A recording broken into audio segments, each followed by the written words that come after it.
உன்னத பாட்டின் புஸ்தகம் 8ஆம் அதிகாரம் 6ஆம் வசனமும் 7ஆம் வசனத்தையும் நான் வாசிக்கிறேன். நீர் என்னை உமது இருதயத்தின் மேல் முத்திரையைப் போலவும் உமது புயத்தின் மேல் முத்திரையைப் போலவும் வைத்துக் கொள்ளும். நேசம் மரணத்தைப் போல் வலிது, நேச வைராக்கியம் பாதாளத்தைப் போல் கொடிதாயிருக்கிறது. அதன் தழல் அக்னி தழலிலும் அதன் ஜுவாலை கடும் ஜுவாலையுமாய் இருக்கிறது. திரளான தண்ணீர்கள் நேசத்தை அவிக்க மாட்டாது, வெள்ளங்களும் அதை தணிக்க மாட்டாது. ஒருவன் தன் வீட்டில் உள்ள ஆஸ்திகளை எல்லாம் நேசத்துக்காக கொடுத்தாலும் அது முற்றிலும் அசட்டை பண்ணப்படும். நாம் ஒரு சின்ன ஜெபத்தை செய்து கர்த்தருடைய வார்த்தை நிறைய கடந்து போகலாம். சர்வ வல்லமையுள்ள எங்கள் தகப்பனே, இந்த அருமையான காலை வேளைக்காக உமக்கு நன்றி. உங்களுடைய மகிமையுள்ள கரத்தில் எங்களை தாழ்த்துகிறோம்.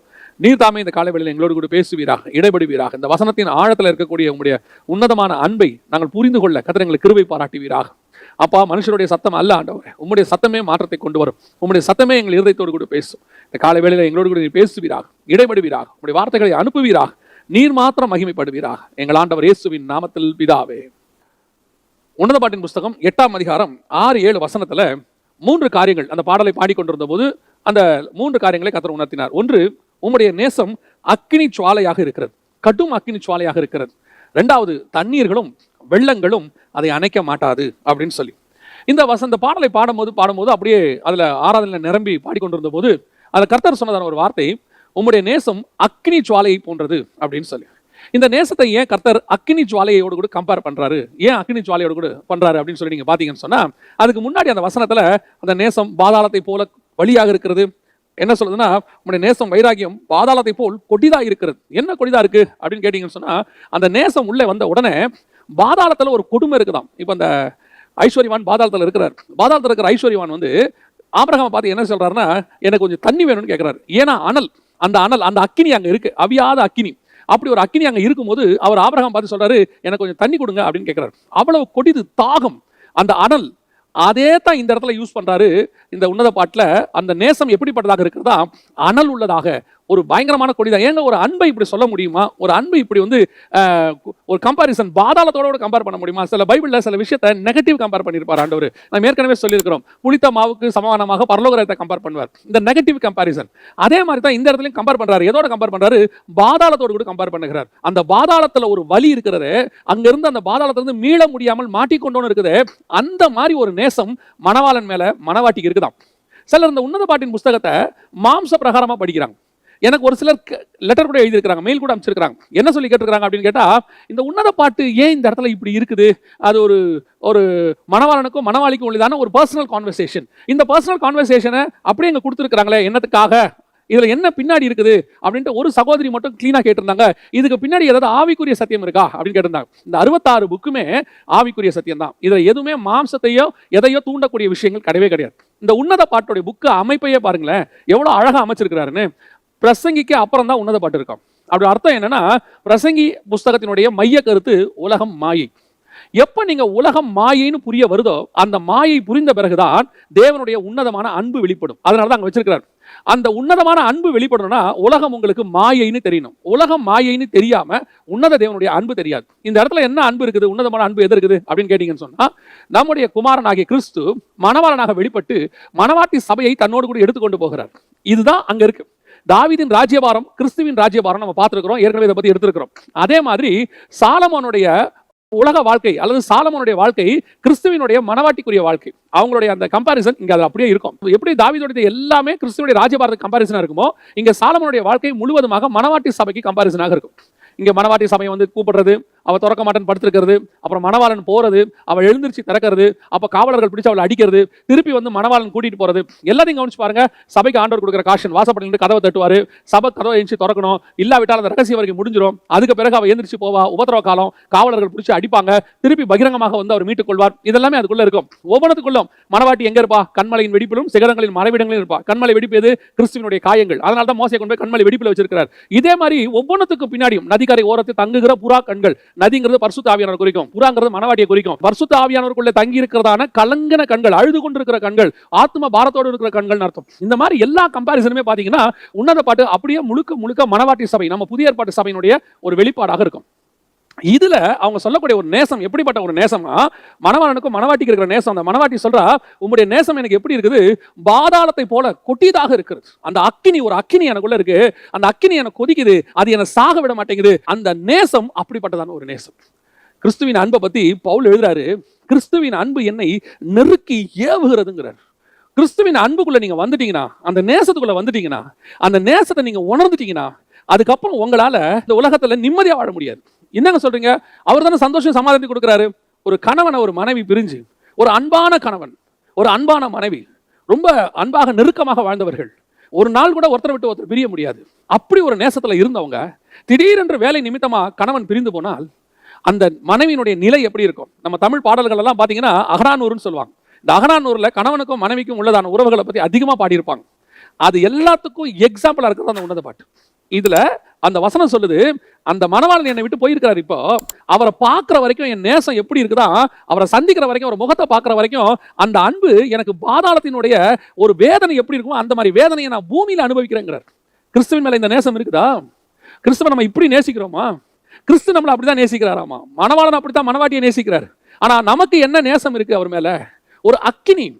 இந்த அக்கினி உங்களுக்குள்ள பற்றி எரியும் போது, ஒரு அனல் உங்களுக்குள்ள பற்றி எரியும் போது, அந்த மணவாளனை எப்ப நான் பார்ப்பேன், எப்ப அவரை சந்திப்பேன், எப்ப அவரோட கூட உறவாடுவேன், எப்ப அவரோட கூட உலாவுவேன், எப்ப அவர் வாயின் வார்த்தைகளை கேட்பேன், அந்த நேசம் அவருடைய வருகைக்கு மேல காத்திருக்கிறது. அதான் பைபிள் சொல்லுது, ஆவியும் மணவாட்டியும் வா என்பார்களாக.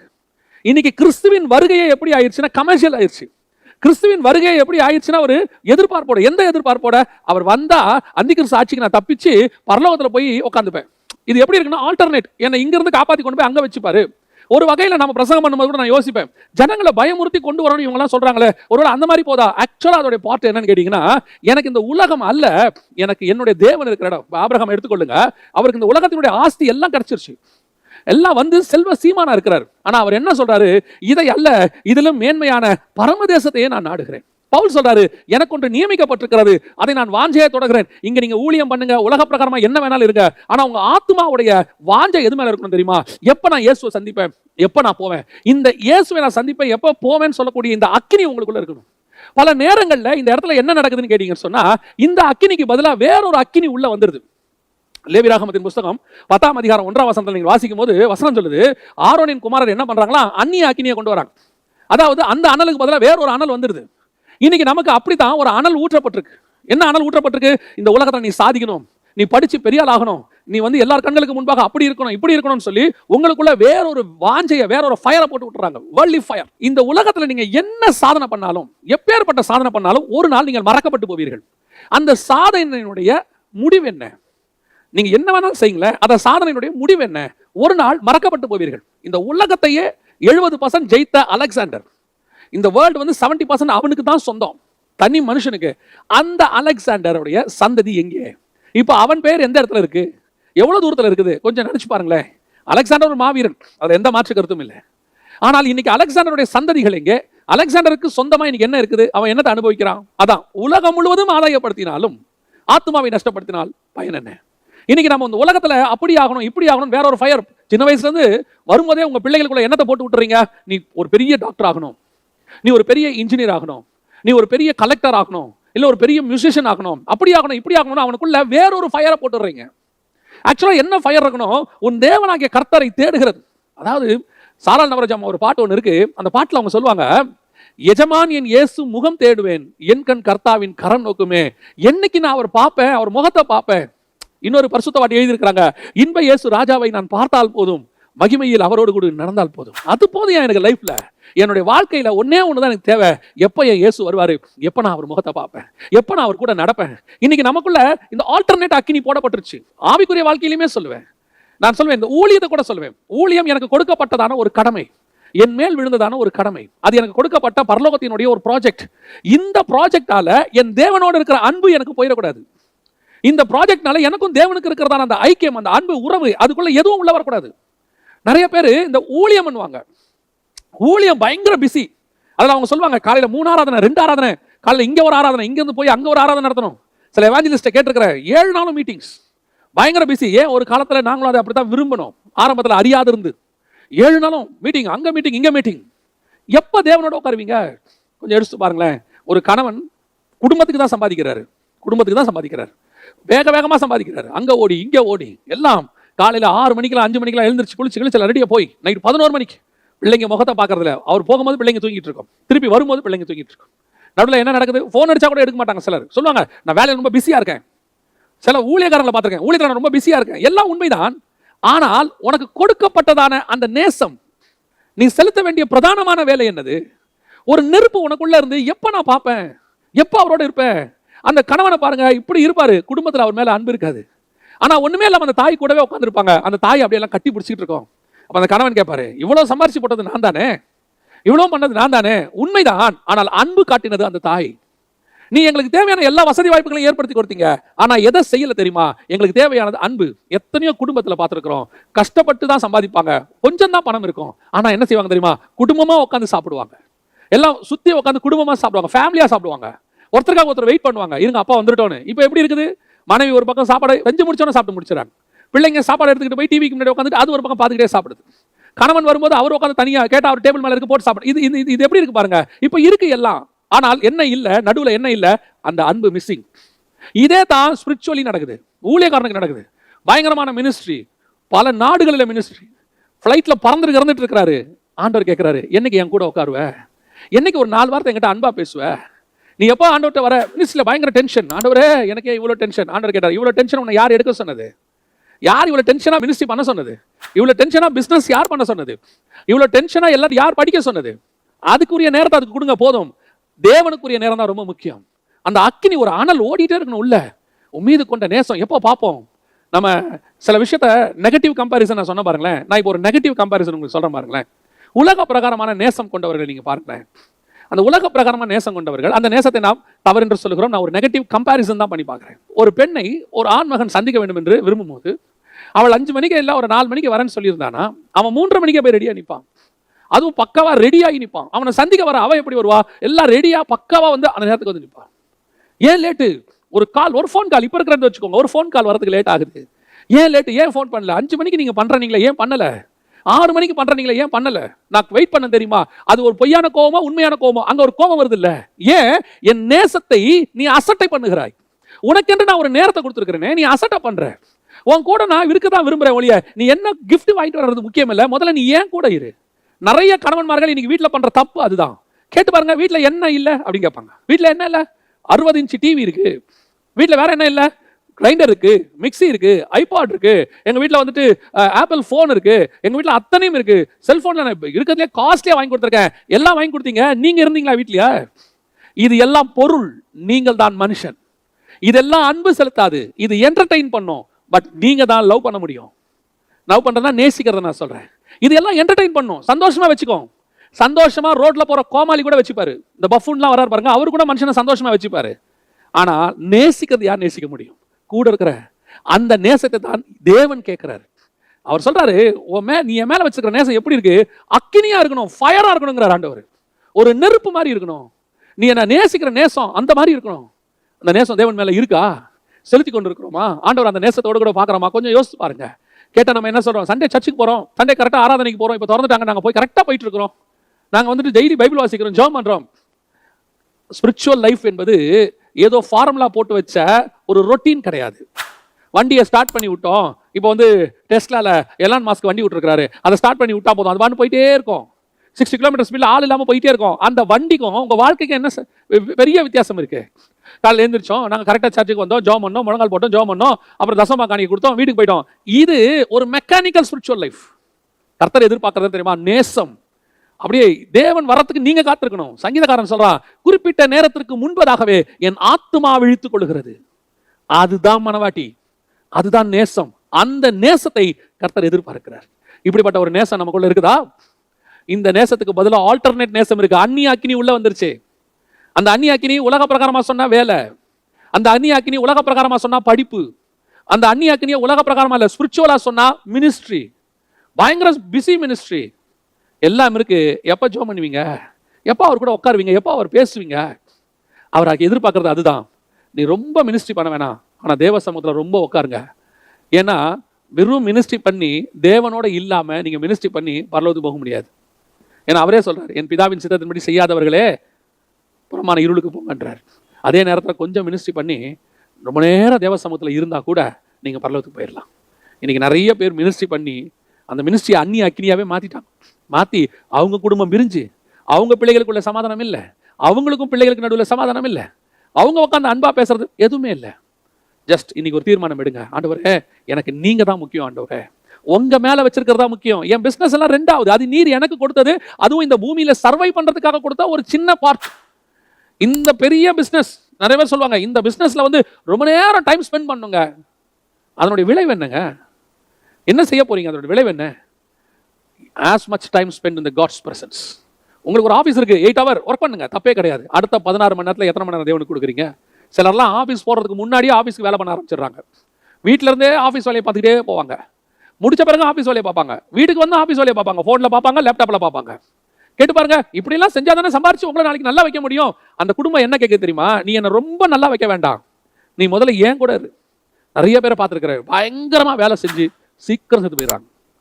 அந்த குடும்பம் பணம் இருக்கு, இப்ப அப்பா இல்ல, பணம் இருக்கு கணவன் இல்ல, பணம் இருக்கு ஒரு மகன் இல்ல தாய்க்கு வயசான காலத்துல, ஏன் சீக்கிரம் ஸ்ட்ரெஸ், டிப்ரெஷன், பயங்கர ஒர்க் லோடு. இது அந்நி அக்கினி, தூக்கி போடுங்க, தேவ சமூகத்தில் உட்காருங்க. ஆண்டவரே உம்மீது கொண்ட நேசம் தான் உண்மையான நேசம். அது மினிஸ்ட்ரியா இருக்கட்டும், உலக பிரகாரம் வேலையா இருக்கட்டும், எதுவானா இருக்கட்டும், அது எல்லாமே செகண்டரி. உம்மீது கொண்ட நேசம், அந்த நேசம் எப்படி இருக்கணும்? கொஞ்ச நேரம் தேவ சமூகத்துல இருந்து பிரசன்ஸ்ல இல்லைன்னா அப்படியே கொட்டிதான் இருக்குதான், பாதாளத்தில் இருக்கிற மாதிரி இருக்குதா தேவன் இல்லாம இருக்கிறது. அப்படி ஒரு எக்ஸ்பீரியன்ஸ் உங்களுக்கு வந்திருக்குதா? அந்த எக்ஸ்பீரியன்ஸ் வரணுங்க. தேவன் இல்லாம இருக்கிற ஒவ்வொரு நிமிஷமும் எனக்கு பாதாளத்தில் இருக்கிற மாதிரி, அது என்ன நெருக்கி அப்படியே எப்படா இங்க இருந்து நான் விடுதலை ஆவேன், எப்ப அந்த பிரசன்ஸ்குள்ள போவேங்கிற தாட் உங்களுக்கு வரணும். இந்த ஸ்பிரிச்சுவல் குவாலிட்டியை தான் கர்த்தர் நம்மகிட்ட எதிர்பார்க்கிறார். இந்த ஸ்பிரிச்சுவல் குவாலிட்டி வரணும். இப்ப இந்த ஸ்பிரிச்சுவல் குவாலிட்டி வந்துருச்சுன்னா, இப்படி வந்துருச்சுன்னா அடுத்த வசனம் என்ன சொல்லுது? அதான் ரொம்ப முக்கியம். அடுத்த வசனம் என்ன சொல்லுது? திரளான தண்ணீர்கள் நேசத்தை அவிக்க மாட்டாது. அப்படி ஒரு நேசம் எனக்குள்ள வந்துருச்சுன்னா, இப்ப இந்த இது என்ன செய்யாதான், என்ன தேவனை விட்டு இந்த தண்ணீர் என்ன பிரிக்காது. இதை தான் ஆண்டவர் சொல்லி கொடுத்தாரு. தண்ணீர்னா என்ன, வெள்ளம்னா என்ன, இந்த ரெண்டு காரியத்தை பார்த்துட்டு தான் நம்ம முடிக்க போறோம். திரளான தண்ணீர் எனக்கு தேவன் மேல இருக்கிற அந்த பாசத்தை பிரிக்காது. தண்ணீர்ங்கிறது எதை குறிக்கிறது? வெளிப்படுத்தின விசேஷம் 17ஆம் அதிகாரம் 15வது வசனத்துல திரளான தண்ணீரின் மேல் உட்கார்ந்திருந்த, அந்த திரளான தண்ணீர்ங்கிறது எதை குறிக்குதுன்னா, ஜனங்களும் கூட்டங்களும் ஜாதிகளும் பாஷைக்காரருமா அப்படின்னு இருக்கு. அதிகப்படியான மக்கள், மனுஷருடைய அந்த காரியங்கள் எதுவும் என்னை என்ன செய்யாது, தேவன் மேல இருக்கிற அன்பை என்னை விட்டு பிரிக்காது அப்படின்னு வசனம் சொல்லுது. இந்த தேவன் மேல இருக்கிற அன்பை பிரிக்காதபடிக்கு இந்த மனுஷருடைய நேசம் எப்படி இருக்கு? இன்னைக்கு தேவன் மேல எவ்வளவு பாசம் வச்சிருக்கிறோம் நம்ம சொல்றோம், ஆனா பல நேரங்கள்ல இந்த ஜனங்களுடைய நேசம், இந்த ஜனங்களுடைய உறவு, இந்த ஜனங்களுடைய ஐக்கியம் என்னை தேவனை விட்டு பிரித்து விடுகிறது. பவுலுக்கு நீங்க கவனிச்சு பாருங்க, இங்க இந்த ஜனங்களுடைய நேசம் உங்களை பிரிக்கிறதுக்கு 2 பார்ட்ஸ் இருக்கு. நான் அதை உங்களுக்கு சொல்றேன், 2 பார்ட்ஸ் இருக்கு, 2 விதமா பிரிக்கும். முதலாவது, பவுலுடைய வாழ்க்கையில ஒரு சம்பவம் நடக்குது. என்ன சம்பவம் நடக்குது? அப்போஸ்தலர் நடவடிக்கைகள் 21ஆம் அதிகாரம் 13வது வசனத்துல ஒரு கூட்டம் பவுலை பார்த்து சொல்லுகிறது, நீ உனக்கு இது நேரிடக்கூடாது, உனக்கு இதெல்லாம் சம்பவிக்க கூடாது. அவர் எருசலேமிலே பாடுபடுறத பத்தி அங்க இருக்கு. எருசலேமிலே பாடுபடுறத பத்தி இருந்த உடனே பவுலை பார்த்து அவங்க சொல்றாங்க, இவைகள் நாங்கள் கேட்டபோது எருசலேமுக்கு போக வேண்டாம் என்று நாங்களும் அவ்விடத்தாரும் அவனை வேண்டிக் கொண்டோம். இப்ப பவுல் சொல்ற வார்த்தை என்ன தெரியுமா? அதற்கு பவுல், நீங்கள் அழுது என் இருதயத்தை ஏன் உடைந்து போக பண்ணுகிறீர்கள்? எருசலேமில் நான் கர்த்தராக இயேசு கிறிஸ்துவின் நாமத்திற்காக கட்டப்படுவதற்கு மாத்திரமல்ல, மரிப்பதற்கும் ஆயத்தமாக இருக்கிறேன் என்றான். கவனிச்சு பாருங்க, இப்ப பவுல் கிட்ட இவங்க காட்டின இந்த மக்கள் தண்ணீர், இந்த தண்ணீர் தேவன் மேல இருக்கிற அன்பை அவிக்க மாட்டாது, அதை எனக்கு அணைக்காது, அது ஒண்ணுமே பண்ணாதுன்னு உன்னத பாட்டு சொல்லுது. அதுக்கு உதாரணம் தான் இங்க இருக்கு. இப்ப இவங்க வந்து எப்படி இவங்ககிட்ட அன்பு செலுத்துறாங்க? பவுலை பிடிச்சி திட்டுறாங்களா? ஏன்னா பைத்தியக்கார மாதிரி பேசுற அப்படியா சொல்றாங்க? இல்ல, அவன் சொல்றான், நீங்கள் அழுது என் இருதயத்தை ஏன் உடைந்து போக பண்ணுகிறீர்கள்?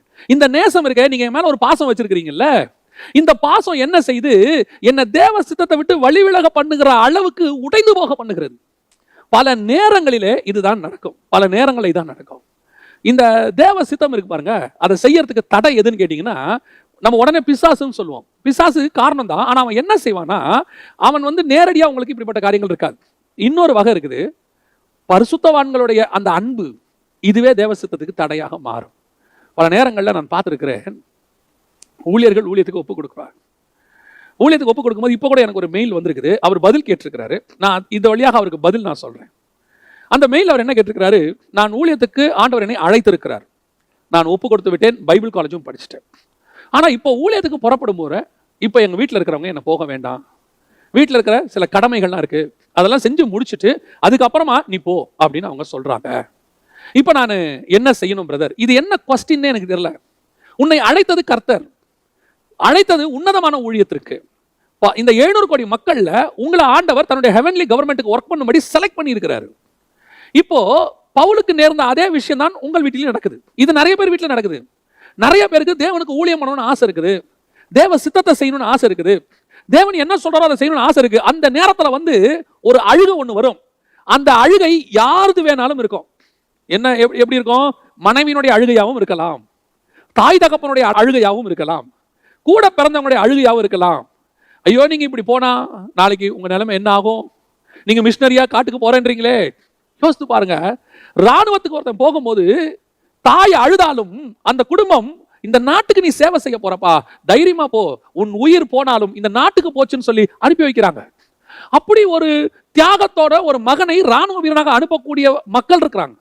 இன்னைக்கு தேவனுக்கு ஒரு நல்ல போர் சேவகனாக அனுப்புறதுக்கு ஏன் இன்னைக்கு பயம்?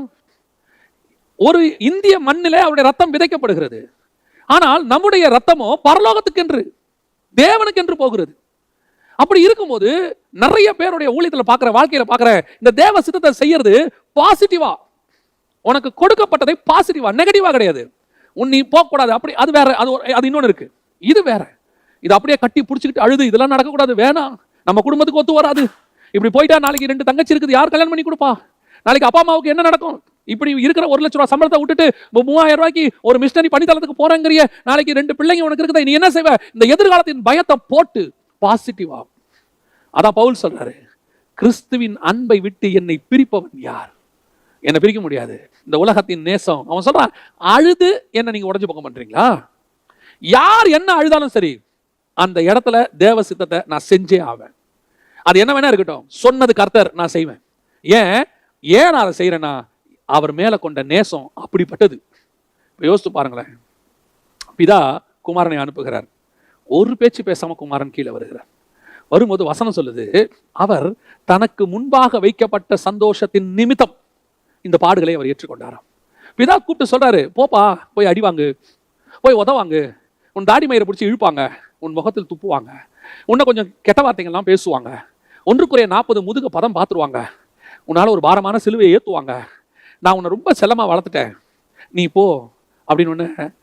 இந்த வார்த்தையை இயேசு ஒரு வேளை கேட்டிருந்தா, ஏன்பா இதுக்கு தானப்பா இதுக்கு தான் என்ன வளர்த்தீங்களா அப்படின்னு கேட்டிருந்தா என்ன ஆயிருக்கும்? அதெல்லாம் போக முடியாதுப்பா, நான் பரலோகத்துக்கு போக மாட்டேன்னு சொல்லியிருந்தா என்ன ஆயிருக்கும்? ஆனால் அவர் என்ன செய்யறா தெரியுமா? அப்பா, இதை எல்லாத்தையும் நான் ஏற்றுக்க தயாராக இருக்கேன். ஏன் தெரியுமா? இப்படி நான் ஏற்றுக்கிட்டா என் தம்பி தங்கைங்க விடுதலை ஆவாங்க, நான் இதை ஏற்றுக்கிட்டா என் பிள்ளைகள் விடுதலை ஆவாங்க. இத்தனை பேருடைய சந்தோஷ நிமித்தம் நான் ஒருத்தன் பாடு செய்யறதுக்கு தயாராக இருக்கிறேன். யோசித்து பாருங்க, நீ ஒருத்தன் ஊழியத்துக்கு ஒப்பு கொடுத்து வரும்போது, ஒருவேளை உன் பாஷையிலேயே சொல்கிறேன், உங்க பாஷையில நான் சொல்றேன், ஐயோ விட்டுட்டு வந்தா குடும்பம் என்ன, உங்கள் ஒரு குடும்பம் ஒருவேளை சஃபர் ஆனாலும் ஆகாது. ஏன்னு சொன்னா, கிறிஸ்துவை நோக்கி பார்த்தவர்கள் ஒரு நாளும் வெட்கப்பட்டு போனதே இல்லை. அவருக்கென்று ஒப்பு கொடுத்து வந்தவங்க தரித்திரரானதே கிடையாது. ஏதோ ஒரு ரூபத்தில் கர்த்தர் உங்களை காப்பாற்றிடுவார். ஒருவேளை அப்படியே ஒப்பு கொடுத்தாலும் கூட, ஒப்பு கொடுத்து நீங்க வரீங்க, உங்க ஒரு குடும்பம் விதையாக மாறி எத்தனை குடும்பத்துக்கு நீங்கள் விருட்சமாய் மாற போகிறீர்கள்? எத்தனை குடும்பத்துக்கு நீங்க நிழல் தர போறீங்க? எத்தனை பேர் நரகத்துல இருந்து காப்பாற்றப்பட போறாங்க? எத்தனை பேர் பரலோகத்துக்குள்ள நுழைய போறாங்க? நாளைக்கு அவன்லாம் வந்து உங்களை பத்தி சாட்சி கொடுப்பாங்களே. பரலோகத்துல பிதாவுக்கு முன்பாக, குமாரனுக்கு முன்பாக, 1000 தூதர்களுக்கு முன்பாக சொல்லுவாங்களே, இந்த மனுஷன் எங்கள் கிராமத்துக்கு வந்து இயேசுவை சொன்னதனால் நான் ஏற்றுக்கொண்டேன்னு சொல்லும் போது உங்க பெயர் பரலோகம் எல்லாம் உச்சரிக்குமே. எப்பேற்பட்ட ஒரு ஆசீர்வாதம்! இந்த ஆசீர்வாதத்தை அங்க இருக்கிற ஒரு தாயினுடைய கண்ணீர் தடுத்து நிறுத்தி விடுது. அங்க இருக்கிற ஒரு தங்கையினுடைய கண்ணீர், தாய் தகப்பன் உண்மைதான், ஆனா இயேசு சொல்றாரு, தாயாவது தகப்பனையாவது தன் கூட பிறந்தவங்களையாவது என்னை காட்டிலும் அதிகமாய் நேசிப்பானால். அப்பனா அவர் மேல இருக்கிற நேசம் எல்லா நேசத்தை விட மேலான நேசம். யார் என்ன சொன்னாலும் சரியா, என் இயேசு சொன்னதை நான் செய்வேன். தண்ணீர்கள் அதை அவிக்க மாட்டாது. எத்தனை தண்ணி வரும் தெரியுமா? விதவிதமான தண்ணி வரும். இது ஒரு வகையான தண்ணி பவுலை தடுத்து நிறுத்த பார்த்துச்சு. பவுல் சொல்றாரு, அதெல்லாம் முடியாது, நான் பாத்துக்கிறேன் அப்படின்ட்டார். 2வது ஒரு தண்ணி இருக்கு. இது என்ன தெரியுமா? பேதுரு. இப்போ பிதாவே குமாரனை அனுப்பிட்டாரு, குமாரன் வந்து பாடுபடுறதுக்கு தயாராயிட்டாரு, இப்ப நான் மரிக்க போறதெல்லாம் சொல்றாரு. சொன்னவுடன் பேதுரு அவரை தள்ளி கொண்டு போய், இப்போ பேதுருக்கு ஒரு ஸ்தானம் வந்துருச்சு. என்ன ஸ்தானம்? அந்த 11 பேருக்கு முன்னாடியும் ரெவலேஷன் உள்ள ஆளு. அந்த 11 பேருக்கு முன்னாடி பேதுரு யாருன்னு கேட்டீங்கன்னா ஒரு ரெவலேஷன் பெற்றவர். ரத்தமும் மாம்சம் இதை உனக்கு வெளிப்படுத்தவில்லை, பரலோகராஜ்யம் வெளிப்படுத்துது. அப்ப அந்த வெளிப்பாடு இந்த 11 பேருக்கு அங்க இல்ல, அவருக்கு இருக்கு. சோ இப்போ அவர் வந்து எப்படி ஆயிட்டாரு? 11 பேரை விட கொஞ்சம் லீடர் மாதிரி ஆயிட்டாரு. இப்போ அட்வான்டேஜ் என்ன எடுக்கிறாங்க தெரியுமா? இப்போ இவர் சொல்றாரு, நான் மரணம் அடைய போறேன், 3ஆம் நாள் எழுந்திருப்பேன். உடனே பேதுரு அவரை தள்ளி கொண்டு போய் தேவனையே கழுத்து மேல கை வச்சு தள்ளிட்டு போறாரு. ஏன் கழுத்து மேல கை வச்சு தள்ளிட்டு போறாருன்னா, அந்த வசனத்தை நீங்க வாசிச்சீங்கன்னா, அவர் திரும்பி பேதுருவை பார்த்துன்னு இருக்கும். அப்படின்னா என்ன, தள்ளிட்டு போயிருக்கான். திரும்பி பார்த்து அப்பாலே போ சாத்தானே. இப்ப பேதுரு என்ன சொல்றாரு, இதெல்லாம் உங்களுக்கு நடக்கக்கூடாது, நான் நடக்க விட மாட்டேன். இது அன்பின் நிமித்தம் இல்ல, உரிமையின் நிமித்தம். இதுவும் ஒரு வகையான அன்பு தான், ஆனா ஃபோர்ஸபிள் அன்பு. அவங்க அழுது கெஞ்சினாங்க, பவுலை நிறுத்த முடியாதுன்னு தெரியும், அழுதாவது பார்ப்போம், நம்ம கண்ணீருக்காவது அவன் இறங்குறானா பார்ப்போம்ன்றது ஃபர்ஸ்ட் கேட்டகரி. இப்படி உங்களை கண்ணீரோடு கூட தடுத்து நிறுத்தி தேவ சித்தத்தை செய்ய விடாம, பிதாவின் சித்தத்தை செய்ய விடாம, ஊழியத்துக்கு போக விடாம தடுத்து நிறுத்துற கூட்டம் ஒன்று இருக்கு. தேவன் உங்களுக்கு சொன்னாரா அதை செய்யுங்க. தேவன் சொல்லாம சிலருக்கு இன்ட்ரெஸ்ட் இருக்கும், நான் ஊழியம் பண்ணணும், அது வாஞ்சை. அந்த வாஞ்சைக்கு அங்கீகாரத்திற்கு வெயிட் பண்ணுங்க. அது வரைக்கும் உங்க வீட்டில இருந்தே நீங்க ஊழியம் பண்ணுங்க. உங்களால் முடிஞ்ச சுவிசேஷ ஊழியத்தை நீங்க பண்ணிட்டே இருங்க. ஒரு நாள் அழைப்பு வரும், பிரத்யேகமான அழைப்பு வந்து நீங்கள் பிரிக்கப்பட்டு வேறு பிரிக்கப்பட்டு நீங்கள் ஊழியத்துக்கு என்று வருவீங்க. நான் அந்த இடத்த சொல்றேன். இப்ப இருக்கிற வாஞ்சையை தான் நீங்க அழைப்பை நினைச்சிடாதீங்க. ஏன்னா அந்த வாஞ்சை இயேசுவை ஏற்றுக்கொண்ட எல்லாருக்கும் இருக்கும். ஐயோ எப்படியோ ஆண்டவருக்கு நான் ஆத்மாதாயம் பண்ணணும்னு அதை செஞ்சுட்டே இருங்க, வீட்டில இருந்தே பண்ணிட்டே இருங்க. ஒரு நாள் உங்களுக்கு பிரத்யேகமான அழைப்பு கொடுக்கும் போது அதை தடுக்கிறவர்கள் உங்கள் வீட்டாரோ சொந்தக்காரங்களோ யார் வேணாம். ஃபர்ஸ்ட் கேட்டகரி மக்கள் தான் அழுது. ரெண்டாவது கேட்டகரி ஒன்று இருக்கு, அது என்ன தெரியுமா, அதெல்லாம் நீங்க போகக்கூடாது. அது எப்படி போவீங்க, என்ன மீறி நீங்க போகக்கூடாது, நான் உங்களை விட மாட்டேன். என்ன நீங்க பாட்டு சும்மா மிஷினரியா போறேன்றீங்க, காட்டுக்கு போறேங்கிறீங்க, நீங்க ஊர் பேர் தெரியாத ஊருக்கு போறேங்கிறீங்க, மனைவி பிள்ளைகளை கூட்டிட்டு போறேன்றீங்க, என்னப்பா. சிலர் உரிமையோடு கூட தடுப்பார்கள். இது ரெண்டாவது வகையான தண்ணி. இந்த தண்ணி கிட்ட பவுல் பேசுற மாதிரி பேசக்கூடாது. பவுல் எப்படி பேசினார் தெரியுமா, நீங்கள் ஏன் என்னை அழுது உடைந்து போக பண்றீங்க, ஏன்பா என்ன கலங்க பண்றீங்க, நான் தேவசேன ப்ளீஸ் என்னை விட்டுருங்கன்னு அவர் கெஞ்சுறாரு. ஆனா இங்க இந்த மாதிரி இருக்கு பாத்தீங்களா, இது ஒரு கேட்டகரி. இது எப்படின்னு கேட்டா தடுத்து நிறுத்திக்கிட்டு நிற்கும். இது நம்ம கிட்ட வந்து அன்புதான், அன்பினுடைய இன்னொரு வெளிப்பாடு இருக்கு. இவங்க எப்படி செய்வாங்க, அதெல்லாம் போகக்கூடாது, போகக்கூடாதுன்னா போகக்கூடாது, அவ்வளவுதான். இதுகிட்ட எப்படி சொன்ன தெரியுமா, ப்ளீஸ் என்ன விட்டுருங்கன்னு கேட்கிற அப்பாலே போ சாத்தானே. இது தடை.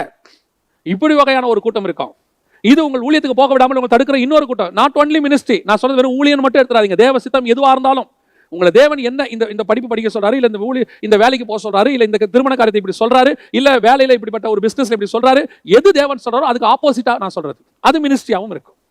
அப்படி இருக்கும்போது ஒரு கூட்டம் வந்து சொல்லுவோம், இதெல்லாம் நீ போகக்கூடாது, விட்ட மாட்டான் உன்னை, என்ன மீறி நீ போயிருவியா, அவ்வளோ அந்த அளவுக்கு உனக்கு தைரியம் இருக்குதா அப்படின்னு கேட்கும்போது சொல்லணும், அப்பாலே போ சாத்தானே. இங்க கெஞ்சிக்கிட்டு இருக்க கூடாது.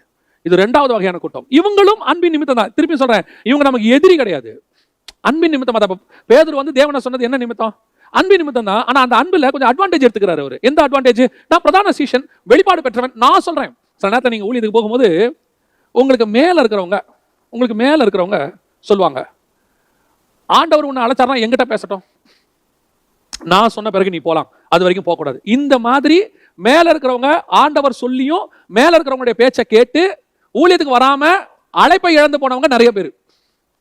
என்னுடைய கேள்வி என்னன்னா, கர்த்தர் ஏன் அவங்க கிட்ட பேசணும், உங்ககிட்ட தானே பேசணும், அழைப்பு உங்களுக்கு தானே. சரி, நான் கேட்கிறேன், இந்த மேல இருக்கிறவங்க சொல்றாங்கல்ல எங்கிட்ட ஆண்டவர் சொல்லட்டும்னு, அவங்க ஊழியத்துக்கு அவங்க மேல இருக்கிறவங்க தான் பேசுனாங்களா? அப்ப அதுக்கு மேல இருந்த சீனியர் சொன்னதை நம்பி தான் அவர் ஊழியத்துக்கு வந்தாரா, இல்ல கர்த்தர் சொன்னதை நம்பி வந்தாரா? இவங்களுக்கு மட்டும் தேவன் இவங்க கிட்ட பேசுவாரு, ஆனா மற்றவங்களுக்கு நம்ம கிட்ட தான் பேசணும்னா என்ன கேட்டகரி? ஆண்டவர் சாமுவேல்கிட்ட தான் பேசணும், ஏன் ஏலி கிட்ட பேசணும்? அவசியமே இல்லையே. எனக்கு ஒரு ஊழியர் தெரிஞ்ச ஒரு சம்பவம் தான் இது, நான் சொல்றேன் உங்களுக்கு. எங்ககிட்ட அனௌன்ஸ் பண்ணார் ஒரு தடவை, ஆண்டவர் என்னை ஊழியத்துக்கு அழைக்கிறார், நான் ஊழியத்துக்கு போக போகிறேன், இன்று இதுதான் இங்கே நான் பண்ணுகிற கடைசி பிரசங்கம், கர்த்தர் என்னை ஊழியத்துக்கு அழைச்சிருக்கிறான்னு பிரசங்கம் பண்ணார். நாங்களும் முடிஞ்ச உடனே கையெல்லாம் கொடுத்து கர்த்தர் உங்களை ஆசீர்வதிப்பாருங்க, நாங்கள் ஜெபம் பண்றோன்னே எல்லாம் சொல்லிட்டார். அவர் அன்னைக்கு பிரசங்கம் பண்ணும்போது தலைமை போதகர் இல்லை. அதற்கு பிறகு ஒரு 3 நாள் கழித்து ஊருக்கு போன தலைமை போதகர் வந்திருந்தார். இந்த பிரசங்கத்தை பார்த்து கூப்பிட்ட உடனே அந்த உதவி ஊழியரை பார்த்து கூப்பிட்டாரு, இங்கே வா, இது என்ன பிரசங்கம்? இல்லை, நான் இந்த மாதிரி ஆண்டவர் அழைச்சிருக்கிறார், ஆண்டவர் அழைச்சது உண்மைதான், ஆனால் நான் சொல்கிறேன், நீ இப்போ போக வேண்டாம், என் காலம் வரைக்கும் நீ இங்கேயே இரு, உன்னை எப்போ அனுப்பணும்னு எனக்கு தெரியும், நானே உன்னை ஜெபம் பண்ணி அபிஷேகம் பண்ணி அனுப்புகிறேன், அது வரைக்கும் இங்கே வெயிட் பண்ணு. உடனடியாக அடுத்த வாரம் அவரே பிரசங்கம், அதே உதவி சொல்கிறாரு, கர்த்தர் சொன்னார், ஆனாலும் நம்முடைய போதகருடைய வார்த்தைக்கு கீழ்ப்படிய வேண்டியது அவசியமாக இருக்கிறது, ஒரு நாள் போதகர் அனுப்பும் வரைக்கும் நான் இங்கே இருக்கிறேன்னு சொன்னார். கடைசியில் அவர் எப்படி போனார் தெரியுமா? திருட்டு பட்டம் கட்டி அனுப்பி வச்சாங்க அவரை. அதே போதகர் அவரை திருட்டு பட்டம் கட்டி அனுப்பி வச்சாரு. காரணம் என்ன? சொல்லும் போதே நீ போயிருக்கணும், அது அழைப்பு. அதுக்கப்புறம் உன்னை தடுத்து நிறுத்திச்சே, அது மனுஷ சித்தம். பல நேரங்கள்ல தண்ணீர் தேவ சித்தத்தை செய்ய விடாது. நீ தேவன் மேல அன்பா இருக்கிறன்னா இந்த மாதிரி தண்ணியை ஒதுக்கி தள்ளிட்டு ஓடணும். சொல்றது யார் வேணா இருக்கட்டும், யார் வேணாலும் சொல்லட்டும். ஒரு தீர்க்கதரிசியா வந்து சொல்வாயா? என்ன சொல்வாரு? என் வீட்டுல வந்து சாப்பிட்டுட்டு போ, என் வீட்டுக்கு வா, சாப்பிட்டுட்டு போ. இல்லையே, கர்த்தர் சொன்னாரே என்ன சாப்பிட வேணான்னு சொல்லி. நான் சொல்றேன் வா. நீ யாரையா சொல்றது? சொன்னது கர்த்தர். சாப்பிட மாட்டேன்னு போயிருந்தா அந்த தீர்க்கதரிசி உயிரோடு இருந்திருப்பான். ஆனா நடந்தது என்ன? கர்த்தருடைய வார்த்தையை விட தீர்க்கதரிசியின் வார்த்தை பெருசா போச்சு. கர்த்தருடைய வார்த்தையை விட சக தீர்க்கதரிசி, கோ ஒர்க்கர், நம்மள மாதிரி தானே அவர் ஒரு தீர்க்கதரிசி. அவர் தப்பா சொல்லிடுவாரா? சொன்னது கர்த்தர், அதை தாண்டி வேற யாருமே சொல்ல முடியாது. உன்னை அழைத்தது கர்த்தர், உன்னை செய்ய சொன்னது கர்த்தர், உங்களை இப்படி பண்ண சொன்னது கர்த்தர். அவர் சொன்னதை செய்யுங்க. அதை தாண்டி அப்பா சொன்னாரு, அம்மா சொன்னாங்க, என்ன கண்டிஷன் போட்டாங்க, போகக்கூடாதுன்னு தடுத்தாங்க, அதை மீறி நான் எப்படிங்க செய்ய முடியும்? ஏன் எத்தனை விஷயத்துல நீங்க மீறி செஞ்சிருக்கிறீங்க? எத்தனை விஷயத்துல நீங்க வீட்டுக்கு அடங்காதவர்னு பேர் வாங்கியிருக்கிறீங்க? கெட்ட விஷயத்துக்கெல்லாம் அடங்காதவர்னு பேர் வாங்கின நீங்க ஏன் நல்ல விஷயத்துக்கு அந்த பேரை வாங்கக்கூடாது? எத்தனை பேர் அப்படி வீட்டையும் இந்த மாதிரி தடைகளை சில வேலையை விட்டு நீங்க போகும்போது உங்க ஆபீஸ்ல ஒத்துக்க மாட்டாங்க. ஏன்னா நீங்க நல்லா ஒர்க் பண்றவர். ஆபீஸ்ல உங்களுக்கு வந்து கிளியரன்ஸ் கொடுக்க மாட்டாங்க. உடனே சொல்லுவாங்க, ஒரு 3 மாசம் ஒர்க் பண்ணுங்க, ஒர்க் பண்ணிட்டு போங்க, கர்த்தர் கூப்பிட்டது இன்னைக்கு, உன்னை பேப்பர் போடுன்னு சொல்லிட்டாரு. பேப்பர் போடுன்னு சொன்ன பிறகு மேல இருக்கிற சீனியர் மேனேஜர் உங்க மேல உள்ள அன்பு, அவர் இத்தனை வருஷம் உங்க கூட இருந்திருக்காரு, டீம் லீடர், அவர் என்ன சொல்றாரு? நீங்க ஒரு 3 months இருங்க, அதுக்கப்புறம் போங்க. 3 மாசம் கர்த்தர் உன்னை தூக்கிட்டார், நீ அழைப்பை விட்டு வெளியே போயிட்ட. ஏன்? உன் நேசம் தேவனை விட உன் டீம் லீடர் மேல போயிருச்சு. உன் நேசம் தேவனை விட ஹெச்ஆர் மேல போயிருச்சு. இல்லைங்க, பேப்பரை போட சொன்னா போடுங்க, அவ்வளவுதான். இல்ல ஒரு 3 months ஆண்டவர் சொன்னதை செய்யுங்க, அதுதான் நீங்க அவர் மேல நேசமா இருக்கிறீங்கிறதுக்கு. தண்ணீர்கள் அதை அவிக்க மாட்டாது, எந்த தண்ணியும் அவிக்காது. இது 2வது வகையான தண்ணி. 3வது வகையான ஒரு தண்ணி இருக்கு, நம்ம எல்லாருக்கும் தெரியும். இது பாவத்தின் தண்ணீர் வரும். யாரு? நியாயாதிபதிகளின் புஸ்தகம் 16ஆம் அதிகாரம் 16வது வசனத்துல தெளிலால் மேட்டர், நம்ம எல்லாருக்கும் தெரிஞ்ச விஷயம். ஒரு ரகசியத்தை சிம்சன் கிட்ட சொல்லியிருக்கிறாரு. இப்ப சொல்லும் போது இந்த வசனத்துல நீங்க நல்லா வாசிச்சு பாத்தீங்கன்னா, நியாயாதிபதிகள்ல அவள் பேசினது அவனுக்கு எப்படி இருந்துச்சா, அவன் இருதயத்துக்கு வெசனமா, அது ஒரு மாதிரி இருதயத்தை உடைக்கிற மாதிரி இருந்துச்சாம். 16ஆம் அதிகாரம் 16வது வசனத்தை நீங்க வாசிச்சு பாத்தீங்கன்னா, இப்படி அவனை அவள் தினம் தினம் தன் வார்த்தையினால் நெருக்கி அலட்டி கொண்டிருக்கிறதுனால் சாகத்தக்கதாக அவன் ஆத்மா வெசனப்பட்டு, சாகத்தக்கதாக ஆத்மா வெசனப்பட்டு. இது அடுத்த கேட்டகரி. இது போலியானது. இவ யாரு? பெலிஸ்தருக்கு காட்டி கொடுக்கிறவ, காசு வாங்கியிருக்கிறா. இவ சிம்சோனுக்கு எதிரி. எதிரிகள் சில நேரத்தில் உங்களை அப்படி நெருக்குவாங்க பாருங்க. இது ஒரு வகையான தண்ணி. இது எப்படி தக்கதாக? சாகத்தக்கதாக. சிம்சனுடைய வீக்னஸ் என்ன தெரியுமா? யாராவது எதிரில் அழுதானா அவன் அவள் தான் உடஞ்சிருவான், அவன் க்ளோஸ். இதே மாதிரி சம்பவம் இன்னொன்று இருக்கு. 14ஆம் அதிகாரம் 17வது வசனத்துல சிம்சோனுடைய மனைவி அழுவா. 14-17 விருந்துண்ணுகிற 7 நாளும் அவள் அவனுக்கு முன்பாக அழுது கொண்டே இருந்தாள். 7ஆம் நாளிலே அவள் அவனை அலட்டி கொண்டிருந்தபடியால் அதை அவளுக்கு விடுவித்தான். சிம்சோனுடைய இருதயம் பாருங்க, யாராவது அழுதாங்கன்னா சில நேரத்தில் அவ்வளவுதான், முடிஞ்சிருச்சு. இது நெகட்டிவான ஆட்கள். அதாவது சொல்லி பார்த்தாங்க, அன்பு நிமித்தம் சொல்லி பார்த்தாங்க, நம்ம கேட்கல. 2வது மிரட்டி பார்த்தாங்க, நம்ம கேட்கல. 3வது நம்ம வீக்னஸை பிடிப்பாங்க. எது வீக்னஸ்? நம்ம தேவசத்தை செய்ய விடாம இருக்கிறதுக்கு உங்க வீக்னஸ் எதுன்னு சொல்லி இந்த மாதிரி ஆட்களை பிசாசு அனுப்புவான். இந்த வீக்னஸான பார்ட்டை தொடுவாங்க பாருங்களேன். சில ஆட்களுக்கு யாராவது அழுதாங்கன்னா வீக்னஸ் ஆகிடும். அதுக்கப்புறம் வீரமா கிளம்புவான். சண்டை வரும் வீட்டில், 2 பேரும் சண்டை போட்ட உடனே கணவன் வீரமா கிளம்புவாரு, அந்த மனைவி அழுதுருவாங்க பாருங்க. அதான் அவங்களோட கடைசி வெப்பன். அதை கையில எடுப்பாங்க பாருங்க, அப்படியே உட்காந்துருவான் சேர்ல. இப்போ என்ன பண்ணுங்கிற அப்படின்பா. நிறைய பேர்கிட்ட இந்த வீக்னஸ் இருக்கு. சிலர் பார்த்துருக்கீங்களா?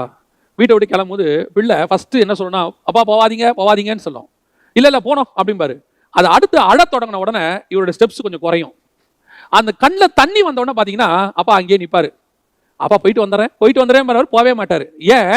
அந்த அழுகை இவருடைய வீக்னஸ். அந்த பிள்ளைக்கு அந்த வீக்னஸ் தெரியுது. அழுதா அப்பா விட்டுட்டு போக மாட்டாங்க. அன்னைக்கு நீங்க போகாம விட்டீங்கன்னா லைஃப் லாங் அந்த பிள்ளை அழுதுதான் எல்லாத்தையும் சாதிக்கும். ஏன்னா அந்த பிள்ளைக்கு தெரிஞ்சிடும், என்னுடைய அழுகை எங்க அப்பாவுடைய வீக்னஸ். நம்முடைய வீக்னஸை வச்சு அடிக்கிற குரூப் ஒன்று இருக்கு. You must be very careful. இவங்க உங்ககிட்ட வீக்னஸ்னு ஒன்று தெரிஞ்சு அவங்க தொடறாங்களா, அங்கதான் நீங்க ஜெயிக்கணும். அப்ப என்னங்க செய்யணும்? அந்த சிம்சோன் அந்த இடத்துல அவன் என்ன செஞ்சிருக்கணும்? அழுறியா? ஆனாலும் நான் சொல்ல மாட்டேன், இது தேவனுடைய ரகசியம். உன்னை விட, உன் நேசத்தை விட என் தேவ நேசம் எனக்கு பேசு அப்படின்னு சொல்லி அவங்க நிரூபிச்சிருக்கணும். அதான் வசனம் சொல்லுது, திரளான தண்ணீர்கள் என்னை அவிக்க மாட்டாது. நீ அந்த தண்ணீர்கள் எப்படி வேணாலும் இருக்கும். எந்த விதமான தண்ணி இருக்கும். நம்ம தண்ணியை எடுத்துக்கோங்களேன், எத்தனை விதமான தண்ணி இருக்குது. இந்த எந்த தண்ணியும் என்ன அசைக்காதுங்க. ஏன்னா அவர் மேல இருக்கிற அக்கினி இருக்குது. இந்த தண்ணி எல்லாத்த விட மேலான அக்கினி அது. நீ அழுதாலும் சரி, அன்பா சொன்னாலும் சரி, என்னை மிரட்டி பார்த்தாலும் சரி, என் வீக்னஸை நீ தொட்டு பார்த்தாலும் சரி, என் தேவன் மேல உள்ள அன்பை மாற்ற முடியாது. அது என்ன ஒண்ணுமே செய்யாது. இந்த இடத்துக்கு நீங்க வர்றீங்க பாருங்க, இதுதான் கிறிஸ்துவின் மேல் இருக்கிற அன்பினுடைய உச்சம். இந்த இடத்துக்கு நம்ம வரணுங்க. எனக்கு ஒரு நண்பனை தெரியும். அவர் சுவிசேஷ ஊழியத்திற்கு ஒப்பு கொடுத்துட்டு அந்த ஊழியத்திற்காக முதலாக புறப்படுகிறார். அவருக்கு ஊழியம் எங்கன்னு கேட்டீங்கன்னா திருவனந்தபுரத்தில் ஊழியம். அவருக்கு ஒரு ஊழியம் ஏற்பாடாச்சு திருவனந்தபுரத்தில். சாயங்காலம் ஒரு 4-5 மணிக்கு பஸ் ஏறுறாரு. அவர் மனைவி சொல்றாங்க, இல்லை போக வேண்டாம், நான் உங்களை விட்டுட்டு தனியா இருக்க மாட்டேன், எனக்கு நீங்க கண்டிப்பா இருக்கணும். இவர் மனைவி மேல ரொம்ப நேசம், அதுல யாரும் குற்றமாவே சொல்லலை. 5 மணிக்கு பஸ் ஏறாரு, அந்த அம்மா பேச ஆரம்பிச்சிச்சு. நைட்டெல்லாம் பேசுது, நீங்க இல்லாம நான் இருக்க முடியாது, நீங்க இல்லாம நான் இருக்க முடியாது, வந்துருங்க வந்துருங்க வந்துருங்கன்னு. காலையில 5:30 மணி 6 மணிக்கு போய் இறங்குறாரு திருவனந்தபுரத்துல. 12-13 மணி நேரம் டிராவல். இறங்கினாரு, ரா முழுவதும் அழுது அவளை அலட்டி கொண்டபடினாலே அவன் சாகத்தக்கதாக எதிரில் உள்ள பஸ் ஏறி திருப்பி சென்னைக்கு வந்துட்டார். அந்த ஊழியத்தை ஏற்பாடு பண்ணவங்களுக்கு சொல்லிட்டாரு, என்னால் வர முடியல, என்னால் மினிஸ்ட்ரிக்கு வரும். ஏன்? அதுக்கு அவங்ககிட்ட பல காரணம் சொல்லிட்டாரு. இங்கே வந்துட்டாரு. நான் அவரை பார்த்து கேட்டேன், மினிஸ்ட்ரிக்கு போனீங்களே, ஏன் வந்துட்டீங்க? இல்லை பிரதர், மனைவி ரொம்ப அழுகுறாங்க, ரொம்ப அழுகுறாங்க. ஊழியத்துக்கு ஒப்பு கொடுத்து அழைப்பு கொடுத்து மனைவியின் சம்மதத்தோடு தான் ஊழியத்துக்கு வந்தீங்க. ஊழியம் புறப்படுறதுக்கு முன்னாடியும் 2 பேரும் உட்காந்து பேசியிருக்கிறீங்க. அப்படிப்பட்டவர்கள் இந்த ஊழியத்துக்கு வரக்கூடாது. ஊழியத்துக்கு வந்தீங்களா, அவங்களை கன்வின்ஸ் பண்ணி இந்த மினிஸ்ட்ரியை முடிச்சிருக்கணும். ஏன்? ஊழியம் என்பது வேலை அல்ல. அவரை பொறுத்த வரைக்கும் அது ஒரு ஒர்க்கு, அவ்வளவுதான். இப்ப என்னாச்சு? நான் நேரடியாக பார்க்கிறேன், அவர் மினிஸ்ட்ரி போச்சு, அவர் ஊழியம் முடிஞ்சிருச்சு. போயிட்டு இன்னைக்கு வேற ஒரு ஊழியம் பண்ணிட்டு இருக்காரு. ஆனா அவருக்கு கொடுத்த கனமான ஊழியம் அது. இன்னைக்கு 10ஓட 11 ஊழியத்தை ஒரு மூலையில உட்காந்து பண்ணிட்டு, அந்த ஊழியத்தை குறை சொல்லவில்லை, ஆனா அழைப்பை விட்டு விட்டார்னு சொல்ல வரேன். சில நேரங்கள்ல இந்த மாதிரி அழுகை உங்க வீக்னஸ் உங்க மினிஸ்ட்ரியோடைய காரியத்தை மாத்திரும். பல நேரங்களில் ஆண்டவர் உங்களை வேற இடத்துக்கு போக சொன்னாரா, போங்க, தைரியமா போங்க. வேலை ஸ்தலத்துல சொல்றேன், உங்களுக்கு ஒரு மாற்றம் கொடுத்து ஆண்டவர் வேற ஒரு நாட்டுக்கு போக சொன்னாரா, ஃபேமிலியா போக சொன்னாரா, போங்க. அங்க சொல்லுவாங்க, இல்லப்பா இந்த நாடே நல்லா இருக்கு, இந்த கிளைமேட் நல்லா இருக்கு, நீங்க சொல்றது அங்க பாலைவனத்துக்கு போக சொல்றீங்களே, சவுதி அரேபியாவுக்கு போக சொல்றீங்களே, நீங்க அபுதாபிக்கு போக சொல்றீங்களே, அங்க போய் எப்படி இருக்கிறது? இங்க பிள்ளைகளுக்கு எல்லாம் செட் ஆயிருக்கு சொல்லி பார்ப்பாங்க. கேட்க மாட்டாரு, இல்லம்மா ஆண்டவர் அங்க போக சொல்றாரு. அடுத்து அவங்க எடுக்கிற கடைசி ஆயுதம், எல்லாரும் ஒரு பக்கம் உட்காந்து ஆளுக்கு அழுதுட்டு இருப்பாங்க. வீடே பார்த்தீங்கன்னா சாவு வீடு மாதிரி இருக்கும். இவருடைய இருதயம் உடையும். கடைசியா சொல்வாரு, சரி பார்ப்போம், ஆபீஸ்ல கேட்டு பார்ப்போம்.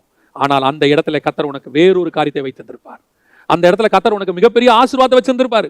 அங்க போகாததுனால இங்க பிரச்சனை.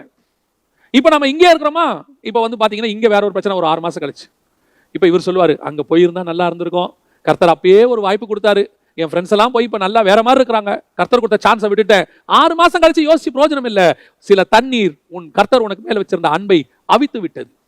God's will. காட்ஸ் வில்லுன்னா என்ன? கர்த்தருடைய சித்தத்தை நம்ம எப்ப செய்வோம்? அவர் மேல அன்பு இருந்தா செய்வோம். அந்த அன்பு தான் இந்த மாதிரி தண்ணீர்கள் அவிக்கும். அதான் வசனம் சொல்லுது, இந்த மாதிரி தண்ணீர்கள் அன்பை அவித்து விட்டது. ஆனா இங்க மனவாட்டி சொல்றா, எந்த தண்ணியும் என்ன அவிக்காதுங்க, காட்ஸ் வில்லை செய்யாத தடுக்கவே தடுக்காது. I will do the God's will whatever it is.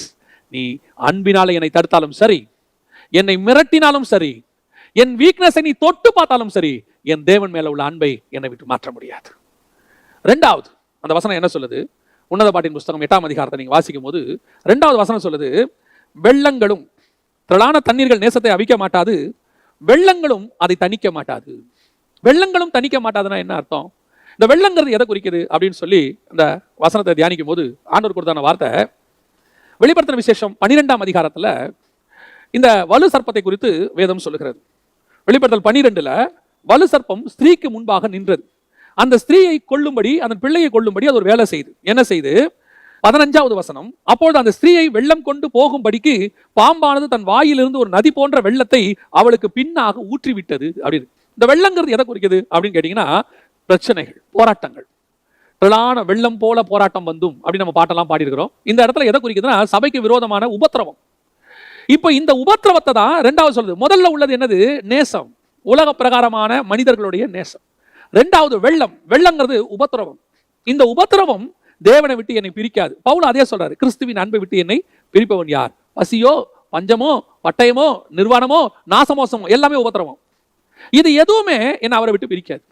இன்னைக்கு என்ன பிரச்சனை? நிறைய இடங்கள்ல என்ன பிரச்சனை அப்படின்னு கேட்டீங்கன்னு சொன்னா, இந்த உபத்திரவம் வரும்போது என்னதான் அன்பா இருந்தாலும் அந்த உபத்திரவம் வரும்போது அன்புல ஒரு விரிசல் விடுவது இயல்பு. இப்போ ரொம்ப அந்யோன்யமான கணவன் மனைவி, அண்டர்ஸ்டாண்டபிள் கப்புள்ஸ்னு வச்சுக்கோங்களேன், அவங்க ரொம்ப பொருத்தமா இருப்பாங்க.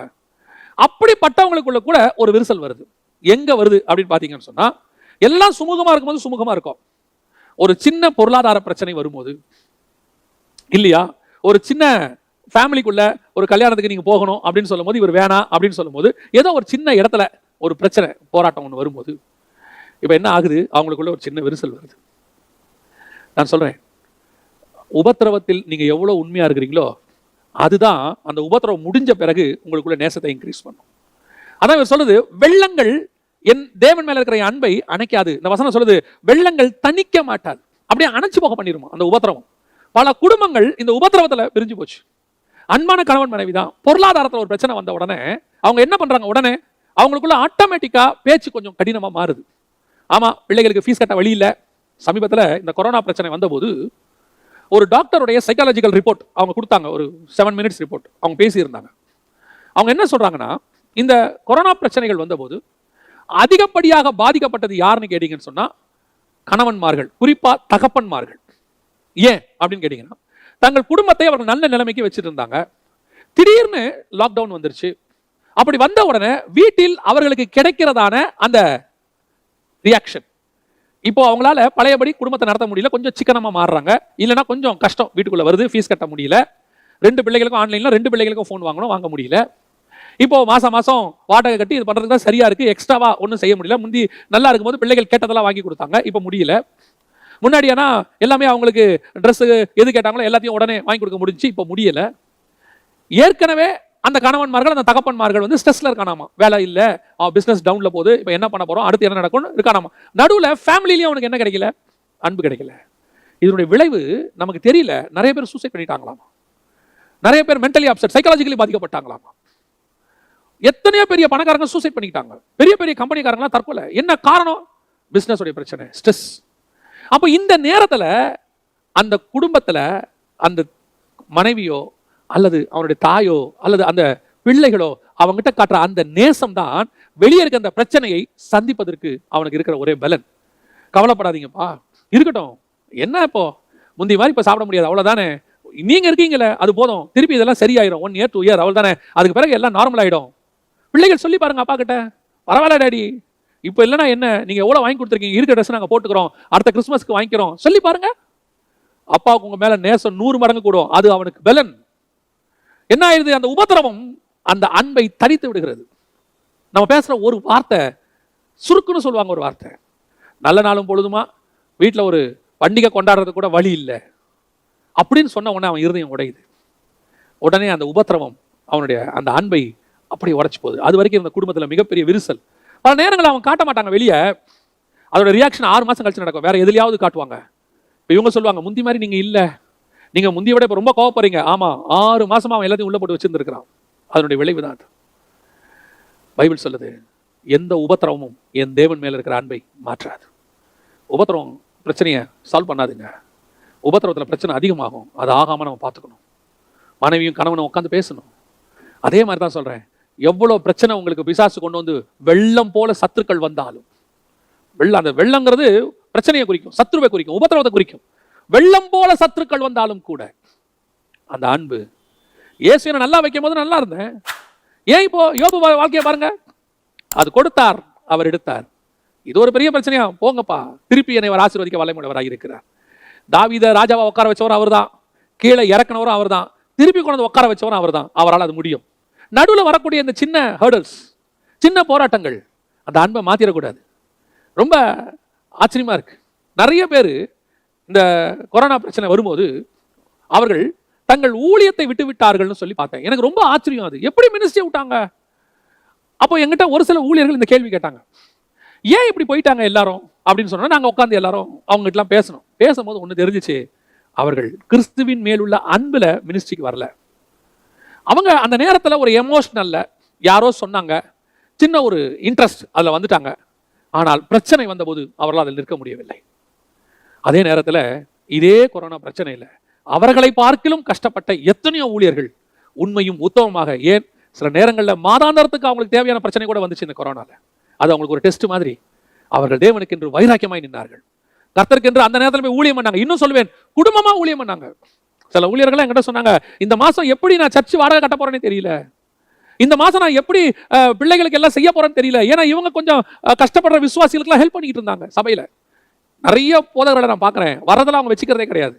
நிறைய பேர் கொடுப்பாங்க, சேவிங்ஸ் ஒன்று இருக்காது, நல்லது இருக்காது. இந்த மாதிரி பிரச்சனை வந்துச்சு, உடனே எல்லாரும் சொல்லுவாங்க, சேவிங்ஸ் தான் நல்லா இருக்குமே. இல்லைங்க, இந்த மாதிரி நேரத்தில் தான் காக்காவை பார்க்க முடியும், காக்கா எப்படி வருதுன்னு பார்க்கலாம் பாருங்க. அப்ப சில போதகர்கள் என்கிட்ட சொன்னாங்க, ஆனா இந்த சபை வாடகை கட்டுறதே கஷ்டமா இருந்துச்சு. அவர்கள் ஆனால் தேவனுக்கு வைராக்கியமாய் நின்றார்கள். இது போன்ற வெள்ளங்கள் கிறிஸ்துவின் மேல் உள்ள எங்கள் அன்பை ஒரு நாளும் அது மாற்றாது. கர்த்தர் கொடுத்தார், கர்த்தர் ஊழியத்துக்கு அழைத்தார், கடைசி வரைக்கும் அவர் நடத்த வல்லமை உள்ளவராக இருக்கிறார்.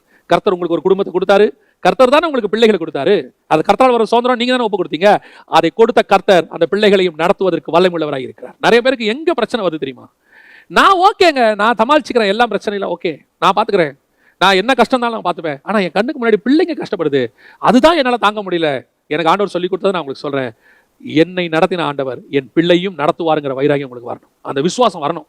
நான் என்ன நடத்துறது கர்த்தர், என் பிள்ளைய நடத்துறதுக்கு அவர் என்ன கொடுக்கல, என் பிள்ளைய பாத்துக்கிறதுக்கு தான் என்ன கொடுத்திருக்கிறாரு. நடத்துகிறது அவர்.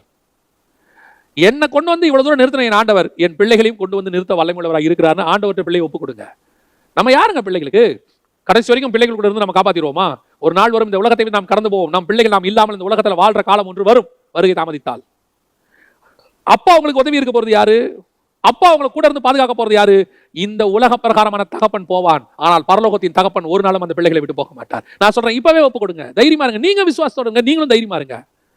எந்த உபத்திரவமும் கிறிஸ்துவின் மேல் இருக்கிற அன்பை மாற்றாது. அதுல வசனம் சொல்லுது, எந்த வெள்ளமும் என்னை அணைக்காதுங்க. அதுதான் மிக முக்கியம். கடைசியா அந்த வசனத்துல ஒரே ஒரு காரியத்தை நான் பார்த்தேன், அதை சொல்லிட்டு நான் முடிக்க விரும்புகிறேன்.